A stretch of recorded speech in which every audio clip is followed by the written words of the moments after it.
Starfield for some was the game that they've been wishing for since they first heard of the idea that Bethesda were making a game in space. And for others, they've done nothing but complain since its announcement. This has to be one of the most divisive games before launch I have ever seen. Not after release, but simply before. This is due to the aftermath of games being underwhelming on multiple occasions with the likes of Cyberpunk, No Man's Sky, Fallout 76 and Battlefield 2042, mixed in with the current space of exclusivity which has formed two big camps. One of extreme disdain for this game for either them not being happy with it not coming out on PS5 or because they dislike Bethesda. The other has massively high hopes for this game, but there is a third group, one of which I would class myself as a part of in some way, which is that I haven't held my breath hoping this game would be the best game ever made. So today I want to give you my thoughts so far on Starfield, from the gameplay, loading screens, character choices, and graphics, to how this game has highlighted to me what I don't like about the online world creating echo chambers for game releases. So sit down and join me talking about Starfield for my first experience. I've only played 10 hours of this game so far, and this is definitely not my definitive opinion on this game. And I also want to state, as of the time of scripting this, the game hasn't fully released, so we might end up seeing some changes by the day one launch. So far I've been focused on learning how to play the game, doing a couple of side quests and some main story quests. I've also started one of the faction side quests and I've been really enjoying it for the first 10 hours of my playthrough so far, and I'm definitely way more surprised than I thought I would be and way more encompassed in this world than I thought I would be, considering I'm not a massive space game or sci-fi fan of games. When getting ready for this game, I had seen some trailers, general posts, but I had held myself back from diving into either really hating this game, loving it, or joining the skeptical bandwagon online. However, I would definitely say that I'm more aligned with being skeptical, but I would argue that I wouldn't say that I've necessarily been skeptical, more that I've changed my mindset about how I view many games and entertainment over the last year or so. With that change of opinion being primarily around this idea of just saying, let's see what we get, and not expecting anything in particular out of it. This is something that I've done from games to movies, and it's definitely improved my watching experience to make everything way less critical and way less cynical. The only expectation I had going into this game was that it was pretty much going to be Fallout but in space, and I was basically correct. I'm not a massive Fallout guy, but this game has definitely given me a reason to give those games another shot again, as personally I've always been way more into fantasy than I've ever been into post-apocalyptic. So going into this game, I would say that I didn't really expect the world. I wasn't expecting this game to be No Man's Sky in 2023, but with the story of a Bethesda title, and if anything, it's actually exceeded most expectations from what most people have had, and has been way more polished than most were expecting. So I think the first place to talk about, as it's a Bethesda title and this is the main criticism of Bethesda, is the performance and bugs. Out of my 10 hours, I've spent 5 on both Xbox and PC, as your save does port across the accounts, which has been really amazing for me, as I don't really like sitting at my desk unless my girlfriend is playing something on the TV or just watching something instead, as I'm much more of someone who would rather chill back in bed and just play instead of hunching over my desk and trying to play through a game when I just feel uncomfortable. Yes is going to be the answer to the first question, which is, does this game perform better on PC? Obviously it does, primarily because it's not locked at 30 FPS. However, I would argue that I am running this game at 90 at 4K maxed out settings. However, I do have a 4080 and an i9 13900K, which is overclocked. So for a lot of players out there, you're probably going to find a better experience on an Xbox than you are going to be on a PC if you don't have amazing hardware, that is, on a PC, or if you want to actually have the game look decent when you're playing. The 30 FPS lock was a massive debate online and is still in many comment sections, but for myself, I hardly notice it. Outside of the intro for this game, which I don't know if it was just me or not, or me just being used to it very quickly, but I found the first 45 minutes of this game, you could really tell this game was 30 FPS, like way more than I was expecting, but then it just kind of went away. I don't really know if it was me or not, or if anyone else experienced this. For some reason, the intro just felt as if its FPS maybe dropped below even 30. It's something that I would definitely say is way more noticeable in first-person gunfights, but overall, is it going to ruin the experience for 99% of people? Not at all. Is there bugs? Yes, but honestly, nowhere near as many as most were probably expecting, and on average, with most games that have launched in 2023. Which isn't probably a statement that we should be okay with having to state, because, you know, most games shouldn't be getting released with tons and tons of bugs. However, again, this game doesn't have that many in comparison to other games that have come out like Cyberpunk, Jedi Survivor, or even Skyrim, which they last released as a massive title. Obviously, Fallout 4 had bugs, but nowhere near as many as Skyrim. And even this game has less than Fallout 4. But I wouldn't say this game sticks out like a sore thumb in comparison to other games that have come out as particularly buggy. The bugs definitely do exist, however, I wouldn't say it's anywhere near as much as you're going to see some people make out on TikTok or on YouTube.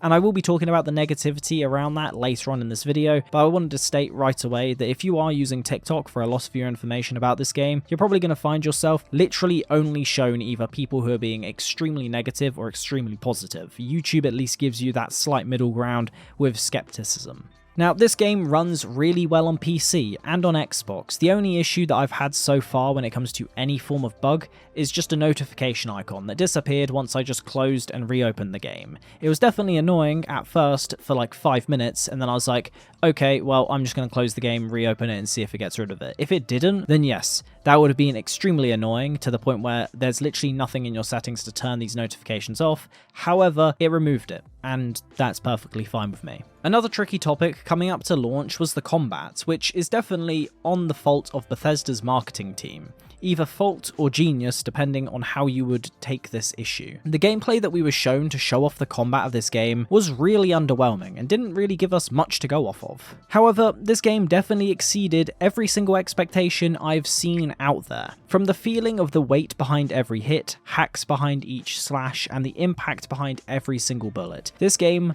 was incredibly refined, or they just chose to actually change what people were saying about the game before its launch. Either way, it could be one or the other, but there was definitely either a massive change to the combat before launch, or at the very best case scenario, it was the case that they showed off gameplay and then they were just trying to quell expectations. This game though will make you feel like a one-man hit squad, which is really great for most of us out there. However, I do have one big gripe with the combat system, which is stealth. I was wanting to go into this with more of a stealth build in mind, however I haven't really been able to, mainly because being stealthy is almost impossible so far, at least at a lower level. This means that even though I'm playing as a Ronin, that in its past life means that I gain access to the stealth skill level 1 right away, which still is pretty much useless, but it still allows you to at least see if you're being detected. And the reason why I say it's pretty much useless is that unless you're walking incredibly slow and none of your companions move, you are going to get spotted. And when I say incredibly slow, I mean literally walking so slow that you look like you are moving in slow motion, and even then, there is still a high chance that they're just going to detect you anyway. It makes being stealthy almost no real choice of an option. And one of the most noticeable reasons for kicking you out of your stealth is that your companion just chooses to walk slightly ahead of you and the whole base starts attacking both of us. You can also tinker around with weapons and armor, which I'm really glad they brought back in from previous Bethesda games, as it makes every single combat encounter actually feel personalized to you, and it feels so much more interesting to have that variety of choice than simply put just having runes on a weapon like in The Witcher 3. Overall, if you enjoyed Fallout 4's combat, then you'll probably love this game's combat system as well, as it's Fallout 4 but on steroids. And the only last thing that I'd say to gameplay in general and combat/movement is that I've noticed that the game kind of feels like Destiny, not necessarily because of the space stuff, but even for example the jumping animation when you're free falling is literally Destiny 2. I don't know if anyone else has felt that, but for me it just seems a bit similar. This game is graphically beautiful. It's definitely got some flaws out there, but most of them, in my opinion, are based around either cutting corners, which isn't a great thing, or performance-based reasons. When you're wandering around a planet and talking to any character out there, you're probably going to notice some issues with how some of them look, because not every single random NPC out there is going to look spectacular, as there's no real reason for the developers to have done so, without having almost all of them be reskins of one another. However, the ones that you do approach who are approachable are definitely way better in terms of graphical quality than any of the others, which you'll notice that graphics drop off. One thing that I had to turn off though that I was really confused was on by default is film grain, which is something that I don't understand why any game would have on by default. I was questioning myself when I was watching back my gameplay, thinking that I had just spent a ton of money on this new PC and I'm unable to record this game without it looking grainy, to then realise it is a setting. Once I had turned it off, the game looked even better than it had previously, but honestly I don't understand what sort of gaslighting this was to make everyone think that their PC was probably worse than it actually was. Considering Elder Scrolls 6 won't be anywhere near as big of a scope of this game, the graphics have definitely given me a lot more hope towards the future of the next Bethesda title being Elder Scrolls 6. Next up, we're going to talk about dialogue, which is vastly improved from any game they've made previously. With 250,000 lines of dialogue, which is more than both Fallout 4 and Skyrim combined, and half the amount is RDR2, which is definitely a welcome choice as it opens up way more possibilities for future encounters with this game, but also gives you way more outcomes to this game. So far, the only thing that I did find off-putting about the dialogue was realizing that Damien Hoss from Smosh is a character in this game that you meet right away called Hella. Not because he didn't do a good job in his role, it's just more the factor of recently I've ended up watching more Smosh content, and it's just the case of hearing his voice in this game was just kind of amusing, and just definitely takes you out of any immersion you had if you know who he is. Dialogue is definitely improved to feel more like a group conversation, with your companions joining in and giving their thoughts on the conversation you're having with another character, which is actually a really cool thing to have added. I do think from time to time it is a little bit jarring when it swaps between people, primarily because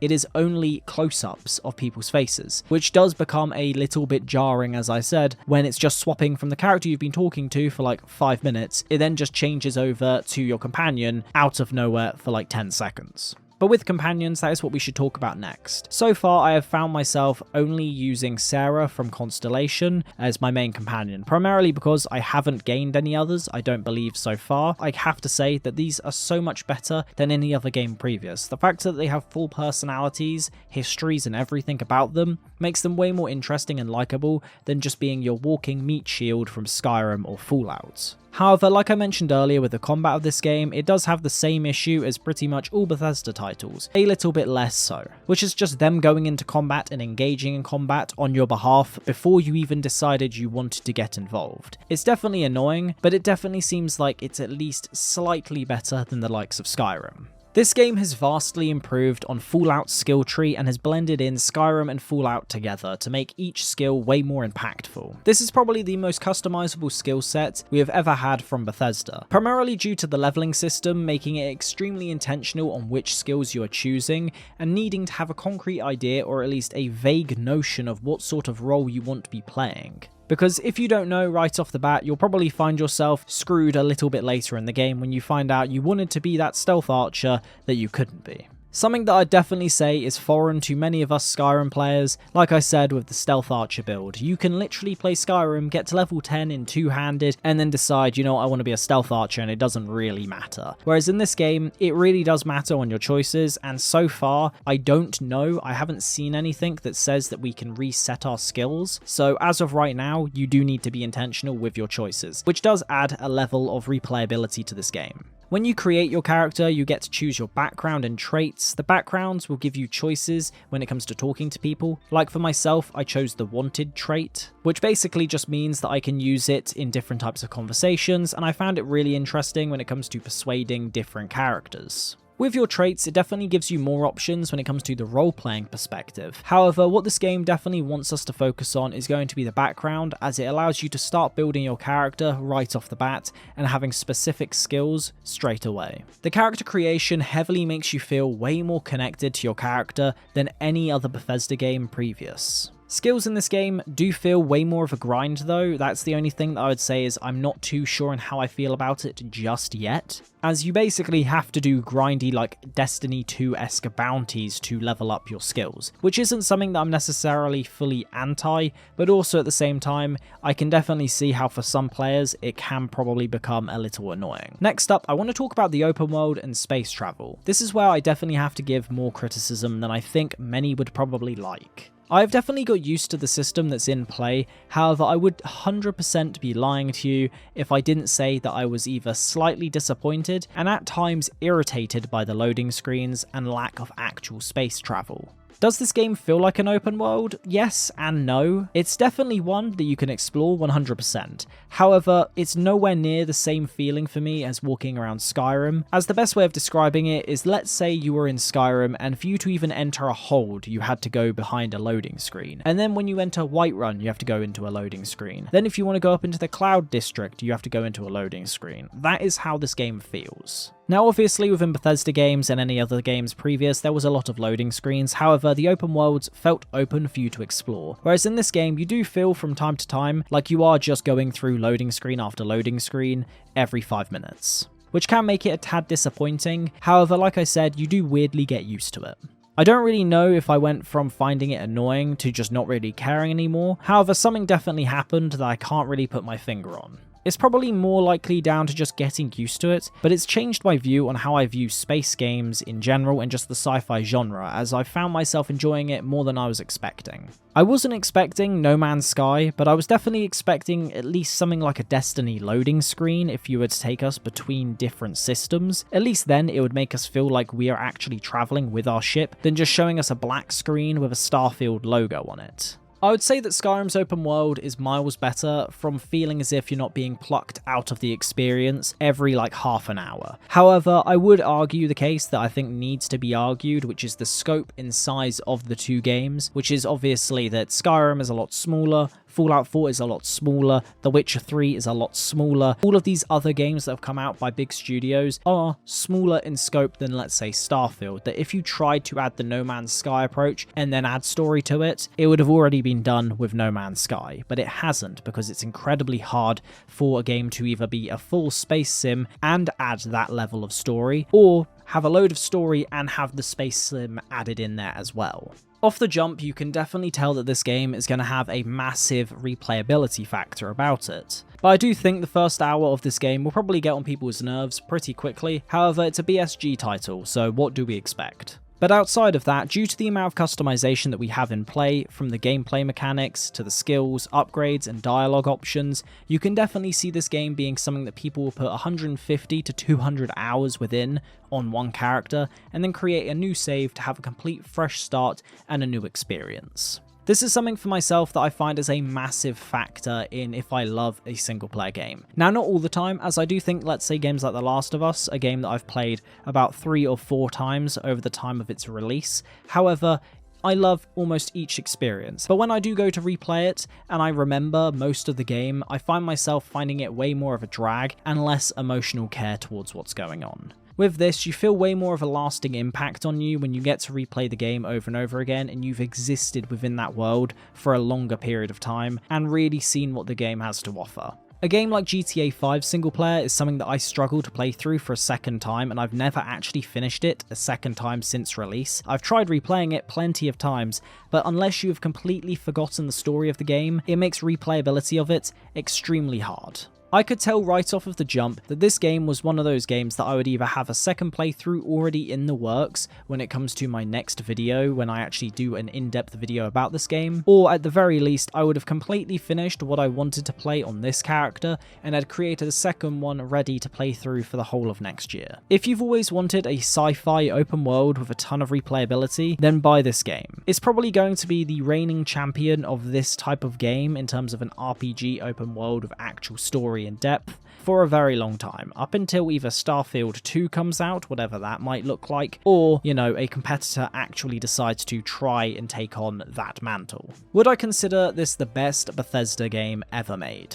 I know this question will come up at some point in the comments, so I thought I'd just answer it now, which the answer to this is yes and no. From what I've played so far, I can't really say based on my feeling towards this game that I would say it's necessarily my favourite BSG title. I do think Skyrim still wins that for me, but I do class that as two things. One is that I just love the game, the other though is that I prefer medieval fantasy over sci-fi space exploration, really. This game is, however, the best made Bethesda game by miles, with fewer bugs than people expected and a similar amount to the average game coming out. It's graphically the best looking game they've ever made, its skill system and character customization make it the best RPG system they've released in almost 2 decades. However, where I do think this game gets let down is within its constant loading screens. I'd rather have a loading screen that at least makes me feel as if my ship is moving through space than just a black screen like we have right now. So because of that, I can't really say that this game has the best Bethesda world ever created, but it's definitely the best finished product they've ever made. This game's release has probably been the most divisive thing before a game's actual release. From what I mentioned in the intro, from fan bases basing around their consoles of choice, the exclusivity, and the relationship that players have with Bethesda has definitely made this game have more traction, and also a massive load of controversy around it. Honestly, it makes me feel really let down by people who just play games in general. From a massive amount of people just having tons of negativity rather than having a glimmer of hope. And for many people out there, they definitely have levels of elitism towards what they consider the best game ever made. For example, you're going to have Baldur's Gate 3 versus Starfield talked about probably until the end of the year, and you're going to have people who absolutely love Baldur's Gate slating Starfield. And I'll be very interested to see what general creators say, as a lot of creators are a lot more willing to at least,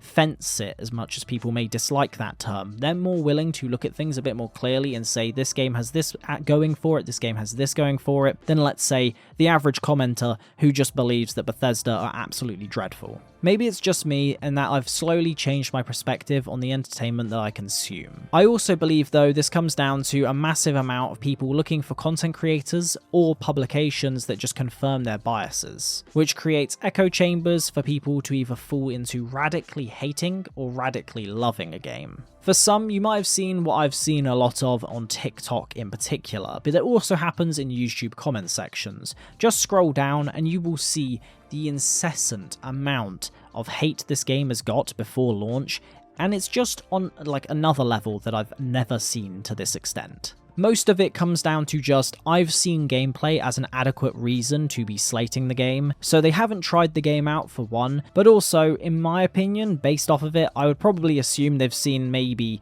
45 minutes worth of video at all, and that's 2 different creators' opinions on the game, and they've now justified their whole thought process on a 150 hour to 200 hour game. This game has highlighted for me what I generally dislike about the internet, but within gaming culture as well, is the rampant negativity that displays itself on either complaining about nothing or saying everything is awful and eventually you'll be proved right. I don't think this game is perfect so far, and I also don't think it's trash so far. It's a game that a lot will enjoy and come away pleasantly surprised, but some who already dislike, for example, Bethesda's formula, or just the company in general, will probably dislike it. It's similar for me as, let's say, Hogwarts Legacy. If you love the world of Harry Potter, you'll probably enjoy Hogwarts Legacy, but if you don't really care or don't really like Harry Potter, you'll think the game is okay. For Starfield, you have a game that people who enjoy the Bethesda titles will absolutely relish in the experience, but for those who don't, they simply will not enjoy their experience.